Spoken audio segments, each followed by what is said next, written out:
Welcome back to Happy Mind, Happy Life podcast. If you are new, welcome. My name is Brittany. I don't even know why I have anxiety. It's just weird for no reason. Like I don't know if I'm feeling somebody's energy or what.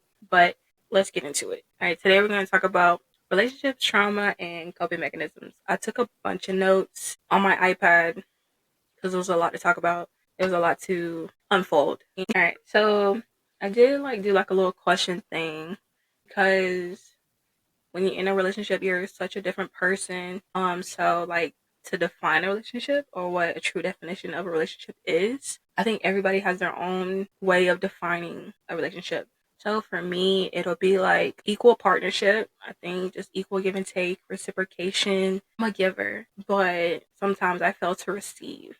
And so just making sure like the person that you're with, or even if it's like a friendship, just like equal give and take, being on the same page as well. That's really important. Just having a healthy way of like communicating certain things, like if something needs to be said, something is like hurtful, whatever the case may be, like yeah, definitely communication is a big thing. Like somebody who is like sensitive to your feelings. But like partnership is a big word. I feel like so if you have a partner that really is indeed like the type of person to really stick beside you through a lot of things, then I feel like that's really special. Like I said, everybody defines their relationship so differently. But yeah, like you will give and take if you find someone that really can be your best friend in a situation before a relationship begins. I think that goes with it being in a healthy relationship as well. Always just defining what you want for yourself in a relationship. Your partner can express that too, but making sure like your priorities, who you are, like making sure like you don't lose yourself in that union, making sure you don't kind of stray away from who you are as a person when you get into that relationship. You always want to grow and elevate in that relationship, especially like if you're in a healthy relationship or if you want a healthy relationship.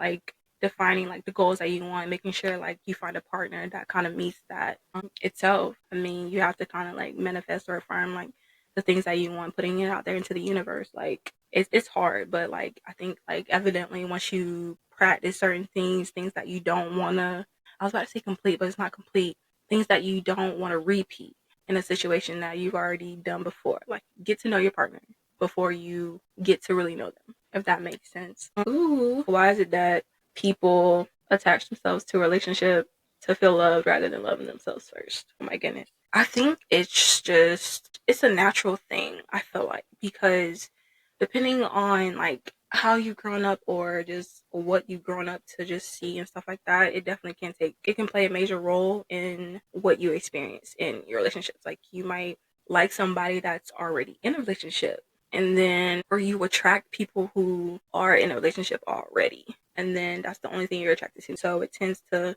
repeat itself every single time that you like somebody. You don't really find that balance, or even if they already have a broken home but yet like you're attracted to them. So I think it just stems from like how you grow up, what you see, what you think is okay. It might be what your parents have shown you is okay, and I don't think that's necessarily okay, but you like it. I don't love it. When they watch like movies and stuff like that, like it's definitely portrayed like I want that fairy tale. But also if I want that fairy tale, this is how I gotta go about it. You know what I'm saying? Like I wouldn't say like go break up a happy home or a broken home, a mixed up home. I would not do that. I was very toxic though. I can definitely say that. But I think people just attach themselves to just wanting that affection, wanting something, and they'll do anything to get that. And it's probably just their love language, or this is how they love. This is how they show like their care for a certain situation, even though it may be wrong.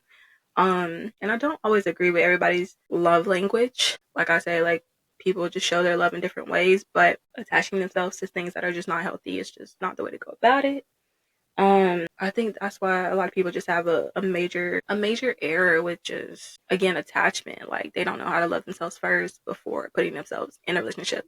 And I struggle with that growing up, just being attracted to that just was not healthy. Going after people who shouldn't have been in my bracket. Not that I regret those things. I just think like when you see a life and you're just like, yeah, I want that, like, and I'm gonna get it. But you don't really see the consequence. You don't see the outcome of it all. But again, like I can definitely say like I'm not like, I was reckless. I didn't care if I could be attached to somebody and then it just hurt somebody in the process. Like, I just didn't really care. I think like I could love myself later, not right now, not then, or not at that moment. But I think it's what you see, what you view life as at that time, but you don't really see what you're gonna have to go through in order to grow, in order to like step away from those habits. Do you have to be in a relationship to feel loved? I used to think that. I used to be like, dang, I really need a relationship. Like, it'd be so lonely out here, which it do be, but no, like, because God loves you regardless. So a lot of times you came into this earth alone, you leave it by yourself. So, I mean, at the end of the day, I don't think you necessarily need a person to feel loved. Like, if you have support and stuff around you, like, that's great. I think a relationship is icing on the cake, but I don't necessarily think like a relationship wouldn't always matter to me. Relationships don't always matter to me. Mm, it's exciting to be in a relationship, but with the right person. But when you're just with everything, once you go through a lot of things, sometimes like being in a relationship, like to feel those sparks, like doesn't always matter. I think you find things like around you that kind of make you happy and express the love that you want eventually. What experience do I have with relationships? Oh, were they trauma bonded or genuine forms of a relationship? I would say both. The experience that I had, it was like when I got into like an actual like a commit.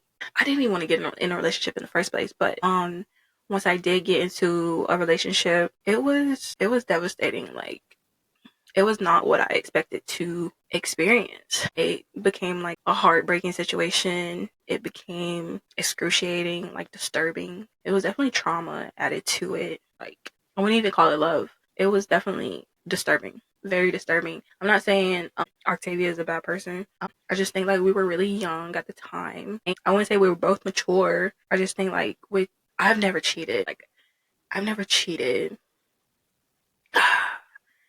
Intentionally or unintentionally. No, I never cheated at all. Like, no, we're gonna have to define cheating at some point. But yeah, like being in that first relationship, with her, it was like she knows it's heartbreaking. I think just the cheating and stuff like that, it really just caused me to go into like a really deep depression. Yeah, I didn't feel like I was deserving of a lot of things. I just felt like everything was pretty much crashing down. Once I got triggered by certain things, it just led to anxiety. It led to my anxiety seizures. I still have those today, by the way. I just had one the other day. And anybody who was around me at that time, like in school, who saw her cheat or who saw just everything just unfolding day by day, knew like the stakes, knew what I went through, even in class, just freaking out in class and having seizures in class. And I had to like literally call my dad and like say, hey, I can't do this. And he's like, yes, you can. You got this. And I'm like, no. Call the office, tell them to sign me out so I can drive myself home. And he did that. He did just that. I did not want to go to school at the time. I'm surprised, like, I passed my senior year. I'm very surprised I passed my senior year because that was like, it was bad. Like, everything just during and after when it came to her, it was disturbing. I'm not gonna say like she was all like a bad person. I think people make her out to be a bad person. I think after me, what she did after me, who she dated, got engaged to, whatever, after me, I think it had nothing to do with me. Because a lot of people are happy to kind of like if she was with me, or people were okay with like disrupting that. I was toxic, so I hope people don't get mad. But I would just be happy, like I would just be like, well, y'all wanted her so bad, so this is what you gotta do with. At the end of the day, it doesn't. I don't care. But at the same time, like it was like seeing stuff like that, still like her being with another person, still like devastated me, hurt me. Even people that I've talked to who we not even, yeah, they know.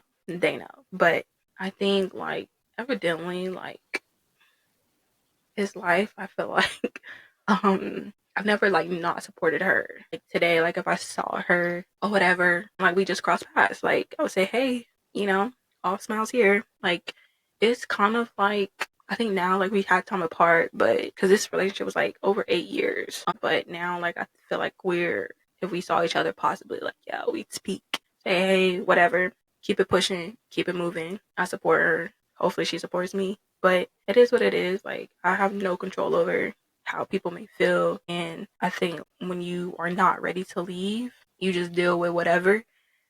once you like go through that point like of no return, you're like, yeah, I gotta deuces. But I am grateful for the fact that I got offered a scholarship, and that was the time for me to get away from that situation, because I was like, baby, no, no, no, no. I have no regrets with people that like I've experienced situationships or whatever the case may be. I think you tend to learn and grow from certain things. What do I want in a relationship now? Is being single all bad, or can it be beneficial? What do I want in a relationship now? I think genuineness, and I ask, like, I even ask, like, I just hope like whoever comes into my life is just genuine.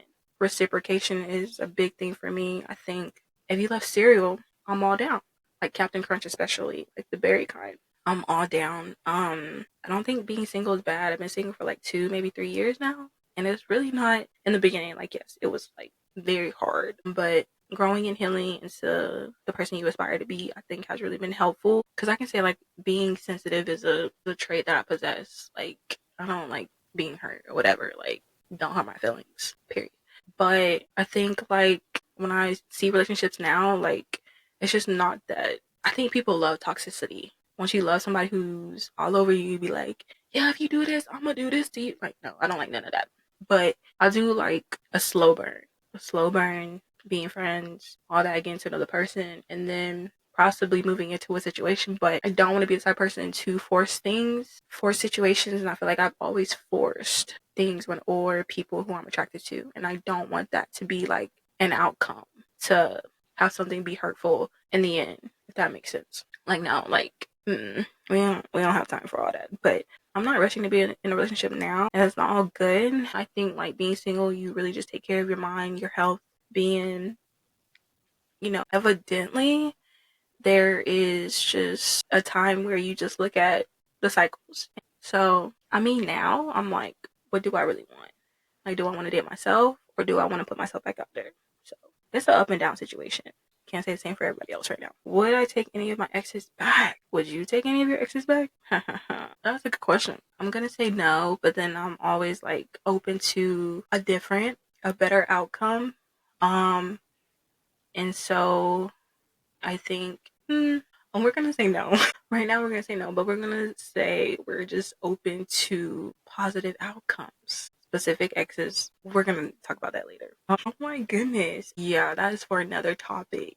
What kind of coping mechanisms do I use to heal? They weren't all healthy. I'm not even gonna laugh. Coping mechanism that I used was, I've been like journaling a lot, but spending more time outside, doing like a lot of things that are healthy for me. If they're not healthy, the ones that I used to use before the ones that I did now, it was just really bad. So I would definitely like hurt myself. I would definitely cut myself. You can't see them right now because I have tattoos. But that was like, they're healed now from years ago. So definitely just smashing stuff, breaking glass, throwing things, like punching a pillow. Like, punching a pillow might be healthy. I would just do a lot of things that are not healthy for anybody, honestly. But healthy wise, yeah, like spending time outside, journaling, listening to music, meditating, talking to Paris is definitely one of my biggest coping mechanisms. She's full of life. Oh my gosh, I love her. I'm gonna do a whole segment on her real soon when I talk about a certain. I think just spending time with myself is really great, and seeing my nieces and nephews grow up, spending time with the baby. I mean, oh my gosh, she's amazing. Those are definitely coping mechanisms. Things that make me happy, things that make me want to live my life are pretty much like very coping. Milkshakes are definitely coping. Definitely coping. Were there any impulsive decisions made for coping? I think everybody has impulsive decisions. Like, I would just text that person when I'm not supposed to. Like, I would break no contact.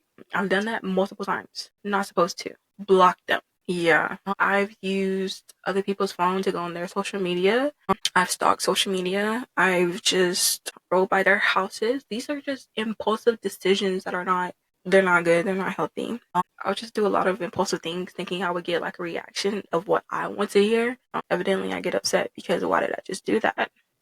After the fact of you making an impulsive decision, most likely you're going to be upset. I just thought like every relationship would kind of just be the same, and I just wouldn't want to be open to another person, a different person, learning a new person, dealing with unexpected outcomes or things about just that one individual.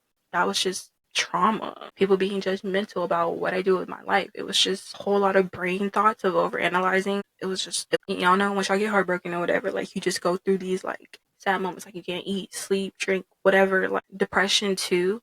I couldn't even feel the need to like be present. It was bad. Is it possible to manifest a healthy relationship? Is it possible? It's very possible. I'm not gonna say it's not, because I've been using the words manifest, affirm, receive, and you shall. I just want to say that the tongue is such a powerful thing to use. Like what you put out into the universe, you shall get back. But your intentions have to be genuine and pure once you're doing these things, because when you manifest something, not even just a healthy relationship, you can manifest what you, but you also have to put the work out. You have to do the work in order to get what you want, in order to receive what you want. And I think that's just, it's hard to have that. It's hard to stay consistent on what you want, the things that you believe in, the things that you want right then and there. Because I'm the type of person to rush those things. And if you rush it, you won't receive it in the time that it's supposed to be given to you. I'm still learning that. I'm still growing, still maturing. I've done a great job, and I always have to give myself credit. Is it normal to jump into back-to-back relationships? Why not heal? That's a good question for some of y'all. Why don't y'all heal? I've never been the type of person to jump in back-to-back relationships. I will say, like, I've used people to get over another person, but it wouldn't be like serious. Once I get that little like flirtation, attraction, and then I'm attracted to this person and I'm over that person. Like I could like this person one day, the next day I can like this one, and I'm done with that other person. Toxic. I don't. It was just weird. I don't support it. Like now I don't like support it. I didn't support it then either, because once I get out of a relationship, I have to take the time to understand like why this relationship ended, or why did this situation give me so much trauma, depression, sickness. So I think like when a lot of people are depressed and stuff, it just causes them to be unhealthy. And for me, like with my anxiety seizures, like I threw up. Seeing people that I've talked to or had situations with get into a situation with a person I've talked to already, or they say like, okay, well, we're like done here, but the next like day they're into a different situation, and it's just, yeah, no, like no. I feel like that's just how people cope. I feel like that's just how people kind of get around. I feel like that's how people kind of make a name for themselves, regardless if they think it's the best thing for them. I didn't necessarily feel that way, because in the process, you were hurting me. When I see a lot of people that I talk to do that, it's just, it's sad, it's heartbreaking. It's nothing you can control or do. I just think people have a learning curve. It has nothing to do with me at that point. It's all on them, but I didn't look at it as that. I looked at it as though they had no like respect for me at that time. It was just who they were at the time. Like I think a lot of people don't realize, like when I say like, why don't you take a break from relationships? Why don't you just sit with yourself, learn yourself, take care of yourself? People don't really like engage in doing that, because I think they're scared of what might come out of it. And I had to like dig deep in doing that. I had to dig deep and realize certain fears were just my own thoughts in my mind talking. It's very scary, but I would recommend like being by yourself before jumping into a different situation. But evidently, like people learn. Evidently, you will learn. I'm telling you. I'm speaking from experience. And donut. Did your parents' relationship teach you anything about how to love? Definitely not Theo. Definitely not that, man. I kind of made up my own outlook of what to look at it as. My grandmother raised me. Didn't grow up on like a lot of love and affection. My mom's side is more affectionate than my dad is. It was just more so like tough love. And so that's just what I received. And so that's what I gave out to either friends or people that I've dated or just had situations with.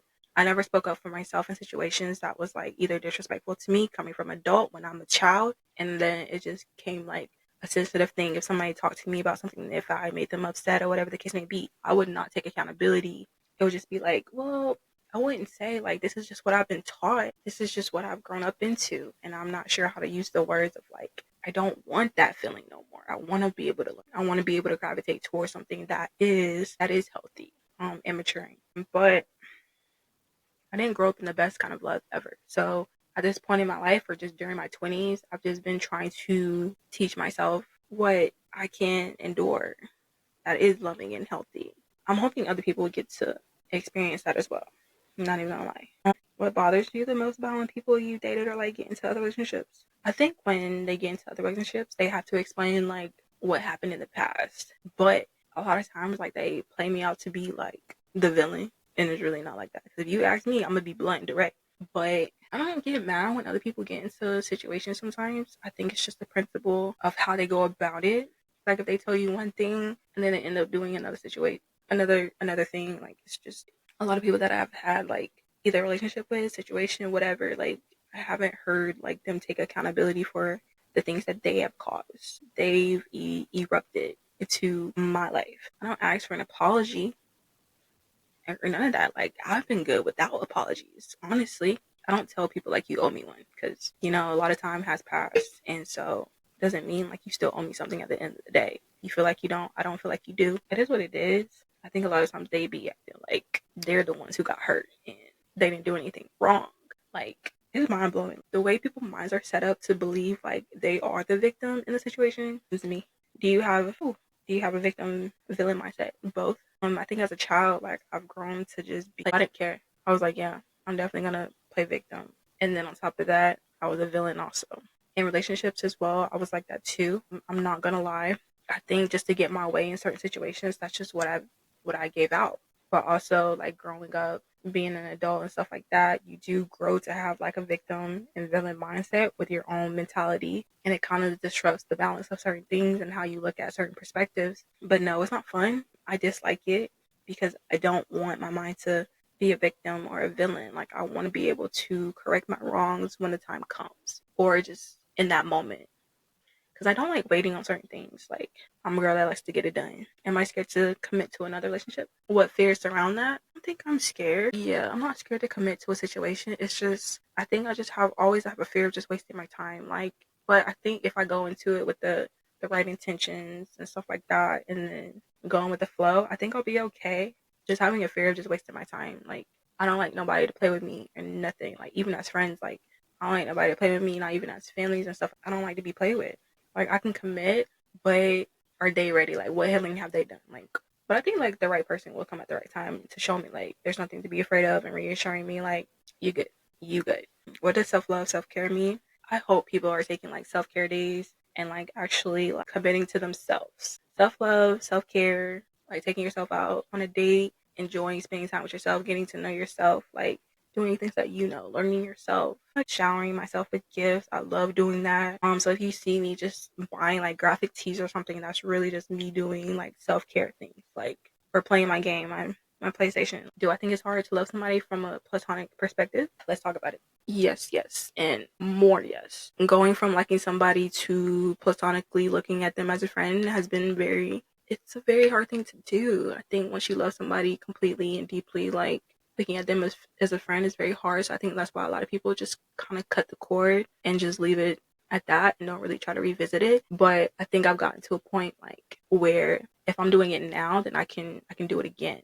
Like I think it's a struggle. It depends on everything that happened. Platonic is a big word. It just depends on how you go about it. I'm still working on that too, but other than that, I think that conversation needs to come up. We'll see if it happens. I think like in the past, like maybe a year ago, whatever, like I struggled with it. Cause I mean, that means like when you're platonic, you have to be able to accept them, talking to other people, like doing their own thing, building their life. And you just have to be okay with it. Like you have to have the right intentions, the right guidance on it. It's really all how you go about it, I think. But yes, it's very hard. I think if it gets too hard, like platonic or romantic to platonic, and you can't do it, then just like cut communication off and just be like, I just really look at you as more than a friend. I don't think we can be friends. Yeah, until I get over this leap, then I gotta cut it off. Like, have I ever received closure? Not really. A lot of things just get cut off for me, and then we just don't end up talking. Um, yeah, like I get blocked. I block people. I put people on do not disturb. Sometimes now with me moving forward doesn't involve closure. It just involves me affirming like things will work out for the better. I'm right where I need to be. Those are closure things for me personally. So no, I don't always need closure. Like I said, like I don't receive apologies. I don't receive like people taking accountability. None of that. I think people, if they want to, then like I'm totally open to it, but I think people have closed the door, and so there's no point of like kind of revisiting it, if that makes sense. Do I have a roster? You know what? Do I have a roster? I do have a roster. It is non existent. Non existent. I have a celebrity roster, And then I have a crush on a YouTuber right now. But no, I don't have a roster. I don't believe in having a roster. I feel like what's meant for me will find me. I don't have to really go out and look for it. Yeah, what's meant for me will find me. Yeah, I'm not into like chasing somebody. I don't want to do too much to really just have somebody in my corner.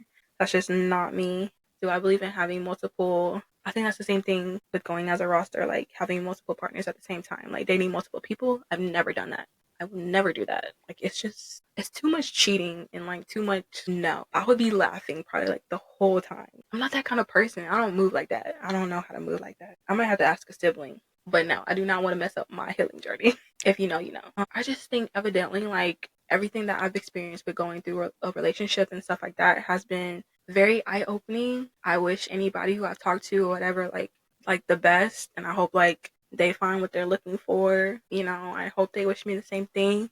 But yeah, I'm always open to like rehashing or just talking about the past or just trying to maneuver differently. That way people get different perspectives about me and how like I am now, rather than feeling like there's a grudge or some people know who they are. I feel like if she watches this, then she's gonna be like side eye. Yeah, like some people do hold grudges against me, but I don't know why. Because like if they want to talk to me about something, they can. I just feel like now with the person that some people are just not willing to accept like if you changed, if you're not the same person, or not even if, like when you're not the same person that you used to be back then. And I feel like it's hard to see people grow and be a different person and give them what you wanted at the end of the day. And that's totally understandable. Totally understandable. It's just how you maneuver, how you cope with it. I know it caused like a lot of trauma, and I've caused people like a lot of hurt unintentionally, intentionally. But I mean, we're all here to grow on this earth, and we're all here to be. Some people are not always great. We're all here to learn, and so I'm hoping that even within this podcast, like y'all get to learn some things from me and what I've learned growing up. Y'all get to see just me kind of just relearn, learn, and just kind of just go with the flow at this point. I think that's all. I'm excited for the next episode. I think it's about family dynamics. Thank you guys for like tuning in to Happy Mind, Happy Life podcast.